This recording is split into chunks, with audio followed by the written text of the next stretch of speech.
भारत के राष्ट्रपति हर एक्सीलेंसी द्रौपदी मुर्मू जी, नमस्कार।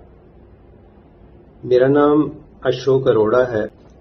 मैं पिछले 50 साल से कानून पढ़ भी रहा हूं और पढ़ा भी रहा हूं। इंट्रोडक्शन के लिए सिर्फ इतना काफी है कि जो प्रेजेंट चीफ जस्टिस इंडिया है वो भी मेरे जूनियर हैं कॉलेज में, और इसका मतलब बाकी सारे जज तो हो ही गए। सिर्फ इतना कि भारत के नहीं, दुनिया के इतिहास में भी मैं पहला और आखिरी व्यक्ति हूं जो 3 बार डिस्ट्रिक्ट बार का और 3 बार सुप्रीम कोर्ट बार का सेक्रेटरी बना। मेरा आपसे आज निवेदन, रिक्वेस्ट, गुजारिश सिर्फ इतनी है कि इलेक्शन रिजल्ट 4 तारीख शाम तक आ जाएंगे। आपको अच्छे से मालूम है ये आपकी पावर है, आपकी डिस्क्रिशन है कि आप किसको इनवाइट करते हैं सरकार बनाने के लिए। मैं जितना आपके बारे में पढ़ा है, मेरा आपके लिए बहुत आदर है और मुझे पक्का पता है कि आपको इस बात का इल्म है, ज्ञान है और अवेयरनेस है कि भारत एक न्यूक्लियर पावर है। भारत की बागडोर एक ऐसे व्यक्ति के हाथ में होनी चाहिए जो कम से कम बैलेंस है, स्टेट्समैन है। कानून की अगर हम बात करें तो कानून के मुताबिक सिंगल लार्जेस्ट पार्टी अगर उसकी मेजॉरिटी है तो उसके लीडर को आप इनवाइट कर सकते हैं, करना भी चाहिए। सिंगल लार्जेस्ट पार्टी की अगर मेजॉरिटी नहीं है तो प्री पोल अलायंस, इलेक्शन से पहले जिनकी आपस में एक अलायंस था, उनकी अगर बनती है तो उनको भी बुला सकते हैं। अगर प्री पोल अलायंस नहीं है तो पोस्ट पोल अलायंस भी हो सकता है। पोस्ट पोल अलायंस में आपको लगे कि ये सरकार, ये पार्टी सारी मिलके एक स्थिर सरकार सबसे ज्यादा जरूरी चीज है। और सबसे जरूरी चीज ये भी हमें याद रखना है कि single largest party is not a magic stick. ये कोई जादू की छड़ी नहीं है कि जिसकी सिंगल लार्जेस्ट पार्टी का जो भी लीडर बनेगा उसको आपने जरूर इनवाइट करना है। ये आपकी डिस्क्रिशन है और ये डिस्क्रिशन, ये पावर आपको अपने अगले 3 साल में कभी इस्तेमाल करने का मौका आएगा या नहीं आएगा, ये कोई नहीं जानता है। तो ये हो सकता है ये आपके जीवन का, खाली राष्ट्रपति के टेन्योर का नहीं, आपके जीवन का ये सबसे इंपॉर्टेंट फैसला हो। ऐसा बड़ा फैसला लेने का शायद आपको दोबारा मौका मिले या ना मिले, ये कोई नहीं जानता है। इसलिए ये बात बहुत जरूरी दिमाग में रखनी है। मेरे को लगता है कि हमें सबको सोचनी चाहिए। कुछ चीजें बहुत जरूरी हैं। एक व्यक्ति को मेरे को लगता है कि आपको इनवाइट बिल्कुल नहीं करना चाहिए। जैसा मैंने कहा कि सिंगल लार्जेस्ट पार्टी का लीडर कोई मैजिक स्टिक नहीं है। टाइम्स मैगजीन ने छापा इस व्यक्ति के बारे में। मोदी, मैं नाम ले देता हूं जितना मुझे पसंद नाम लेने में ठीक लग रहा है। मैं पूरा नाम लेना ही नहीं चाहता, मेरे को अच्छा नहीं लगता है। मोदी के बारे में टाइम्स मैगजीन ने यह छापा कि एक डिवाइडर इन चीफ है। ऑस्ट्रेलिया के न्यूज़पेपर में अभी छपा कि जिस व्यक्ति के पास पे इतने रेप के केसेस हैं उसके लिए वोट मांग रहा था। वॉशिंगटन न्यूज में 2 दिन पहले की खबर है कि उन्होंने कहा है यूएनओ में कि ये व्यक्ति खाली देश के लिए नहीं, पूरी दुनिया के लिए खतरा है, क्योंकि अभी भी स्पीचेस में ये बोलता है कि मैं घर में घुस के मारता हूं। ये भाषा देखिए आप, कैसे आप उकसाते हैं, कैसे पूरे देश की नहीं दुनिया की आप शांति भंग कर रहे हैं। और इसलिए मैं कहता हूं कि ये व्यक्ति बैलेंस नहीं है। ये आपको भी पता है, आपको पक्का पता कर लें। आईबी रिपोर्ट्स जब से खिलाफ आई हैं तब से ये बौखला गया है। कभी भैंस बोलता है, कभी मंगलसूत्र बोलता है, कभी बोलता है कि आपके घर से ले जाएंगे, बिजली काट देंगे, टूटी काट देंगे, ज्यादा बच्चे पैदा करते हैं।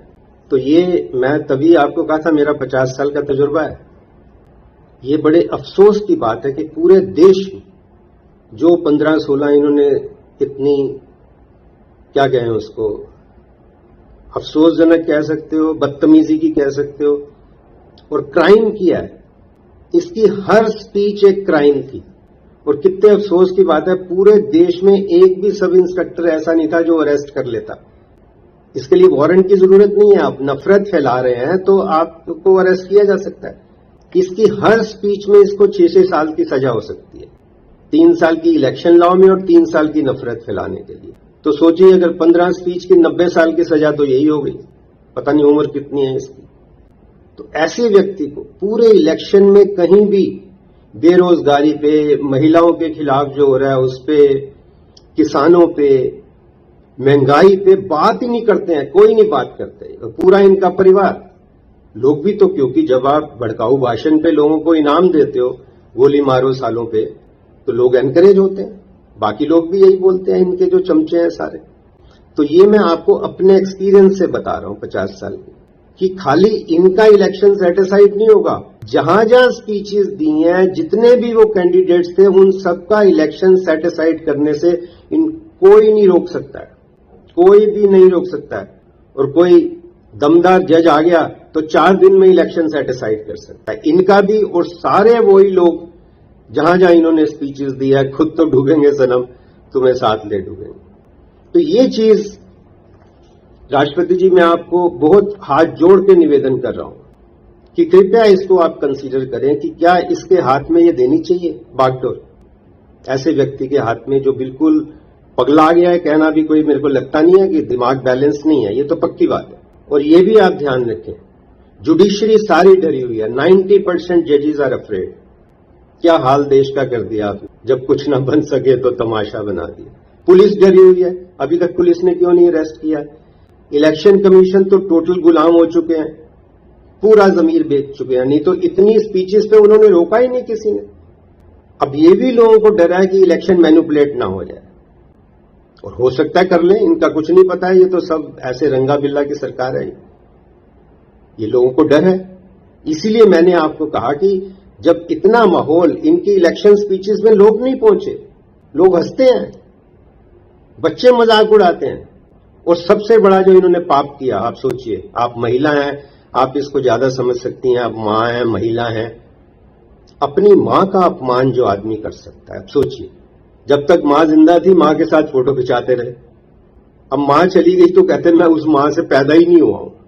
कितना एक नारी शक्ति का, अपनी मां का जो अपमान कर सकता है व्यक्ति, सोचिए वो व्यक्ति क्या है, कितना गिरा हुआ इंसान होगा जो अपनी मां का अपमान करता है किसी भी बात के लिए। हर दूसरे दिन पलट जाता है, मैं हिंदू मुस्लिम नहीं करता हूं। आप बोलते हो कि मुस्लिम के खिलाफ बोलते हो, इतनी नफरत फैलाते हो। जजेस डरे हुए हैं, पुलिस डरी हुई है, आर्मी डरी हुई है। देखिए, आर्मी की उसमें जनरल ने नहीं बोला कि सर मेरे को क्यों एक्सटेंशन दे रहे हैं आप, मेरे को एक्सटेंशन नहीं चाहिए, आप केयर टेकर है, 3 दिन इंतजार कीजिए, जो नया बनेगा वो फैसला लेगा, आप नहीं फैसला ले सकते। और टोटल आर्मी को डिस्करेज किया है। ये जो इन्होंने ये स्कीम लाके, जो आपको पता है, वो पुलवामा में जो शहीद हुए वो सरकार की गलती से, लापरवाही से हुए। और सोचिए, that was a ground, defence minister, prime minister, home minister को रिजाइन करने का ग्राउंड था। और इसको अडवाणी ठीक कहते हैं कि इवेंट मैनेजर है, उसको बेच दिया। बताइए, अपनी गलती को बेच दिया। That was a ground for them to resign. उसको ऐसा माहौल बनाया, इवेंट बनाया कि लोगों को होश ही नहीं रही, लोगों को पागल कर रखा है। सतपाल मलिक जी ने जो एक स्टेटमेंट दिया, उससे इंसान का पता लगता है कि कितना गिरा हुआ इंसान है। जब उन्होंने बताया कि 700 किसान मर गए तो कहते वो मेरे लिए मरे। सोचिए कितना, इनका तो पूरा एक इतिहास लिखा जाएगा। इनका तो जन्म ही उस पे हुआ। आपको पता है, जो दंगे करा के तो इनकी राजनीति शुरू हुई, 3000 लोग मरवा के आपने अपनी राजनीति शुरू की है। तो मेरा राष्ट्रपति जी आपसे विनम्र निवेदन है, इस चीज को मद्देनजर रखते हुए आप इनको, मोदी को तो बिल्कुल इनवाइट नहीं करें। बाकी मैंने आपको 3 प्रिंसिपल जो मेरे को समझ आए मैंने बताए। Single largest party, single largest की majority in India, pre poll alliance, pre poll alliance नहीं है तो पोस्ट पोल अलायंस। लेकिन ऐसा नहीं कहें कि ये आपकी 200 सीटें आई है, आप सरकार बना के मौका दे देंगे 30 दिन का ना, वो कम से कम माफ करना, बिल्कुल मत करना। तो ये खरीद फरोख्त शुरू हो जाती है, बिल्कुल शुरू हो जाती है। तो आप पहले से ही देखें कि ये ऐसा धंधा तो नहीं कर लेंगे। देखिए कितनी सरकारें गिराई इन्होंने, कितनी सरकारें गिराई। इनका तो पाप का इतना मटका भर चुका है, मेरे को लगता है भर चुका है। और मैं, आप मेरी छोटी बहन भी हैं, आपसे हाथ जोड़ के आज्ञा ले लेता हूं। राष्ट्रपति तो हैं ही, मेरे से 2 साल छोटी है, मैंने देखा है। कहते हैं ना कि उनको पता भी चले, वो खफा भी ना हो, इतनी एहतियात से कोई दिल की बात कैसे करे। या फिर मैं आपके लिए ये पढ़ देता हूं अपनी बहन के लिए कि किस शौक, किस तमन्ना, किस दर्जा सादगी से हम आपकी शिकायत करते हैं आप ही से। आपका भी इन्होंने कोई मान नहीं रखा है माफ करना। आपके पास ग्राउंड था रिजाइन करने का जब पार्लियामेंट का इनॉग्रेशन प्राइम मिनिस्टर ने कर दिया। हेड ऑफ द स्टेट आप है, आपको करना चाहिए था। कितना आपका अपमान किया। मंदिर का उद्घाटन आपको करना चाहिए, इसको नहीं करना चाहिए था। मैं इसको ही कहता हूं, इनको नहीं कहता। मैं बिल्कुल, मेरे दिल से निकलता ही नहीं है कि इसको नहीं करना चाहिए। आपकी वो तस्वीर, मैं तभी छोटी बहन है माफ करना हाथ जोड़ के कह रहा हूं, क्योंकि राष्ट्रपति का अपमान है जिसमें अडवाणी और ये बैठे हैं और आप खड़े हुए हैं। सोचिए आप, कितना गिरा हुआ इंसान, और उसको पूरा सर्कुलेट करते हैं। आपके प्रेसिडेंट हाउस पे पूरा कब्जा है इनका। ये मैं आपको एज इन्वेस्टिगेटिव जर्नलिस्ट कह लीजिए, लॉयर कह लीजिए, क्रिमिनल लॉयर इन्वेस्टिगेशन कह लीजिए, पूरा कब्जा है इसका। तो क्या मैसेज दे रहे हैं? आपका इतना अपमान हो रहा है, आप पूछते ही नहीं है। फैसले सरकार लेती है, लेकिन एट द सेम टाइम आप सरकार से जरूर पूछ सकते हैं एक महिला होने के नाते कि मणिपुर वायलेंस पे क्या हो रहा है, किसानों की आत्महत्या क्यों हो रही है। आप सवाल तो पूछ सकते हैं कि नहीं? खाली प्रोटोकॉल के लिए नहीं है आप। हम 140 करोड़ ने अपना ईमान आपके पास गिरवी रखा हुआ है। आप ये सोचें, अगर आप रिजाइन कर देते हैं या सवाल पूछ लेते हैं, आप समझ लीजिए ये सरकार गिर जाएगी। आप में इतनी ताकत है, आप पार्लियामेंट के टाइम पे रिजाइन कर जाते, सरकार ये गिर जाती, 100% गिर जाती। देश में इतना माहौल बन जाता कि आप अपनी, जो बंदा अपनी मां को बेच रहा है, हर पोजीशन को बेच रहा है, वोट मांगते हैं इस बात पे कि हमने महिला को बना दिया, आदिवासी को बना दिया। आप रोज, मैं आपसे माफी चाहता हूं, आपका ना बोलना पूरे महिला जगत का अपमान करती हैं आप, जब आप नहीं बोलती, और जब आप बोलती हैं तो पूरे महिला जगत को ताकत मिलती है। फैसला आपके हाथ में कि आपको क्या करना है। और मैं ये नहीं कह रहा मेरी बात मानो, मैंने एक लिस्ट बनाई है, कितने लोग जो ईमानदार लोग हैं, ऐसे जज हैं। आप सरकारी वकील से बात मत कर लेना। सरकारी वकील तो 90% चोर है, ईमान बेच चुके हैं। जैसे वो आपका तुषार मेहता, मनिंदर सिंह, आप देखिए इनकी बहस। सरकारी वकील से नहीं, सरकारी जज से नहीं। मैं आपको जज बताता हूं जिनका एक इमेज है, justice Venkata Chelliah, justice Santosh Hegde, justice Arjan Sikri, justice Madan Lokur, justice Kurian Joseph, justice Rohinton Nariman, justice Qureshi, justice Muralidhar, justice AP Shah, Rajeev Dhavan senior advocate. ये मैंने 10 नाम लिखे हैं आपके लिए।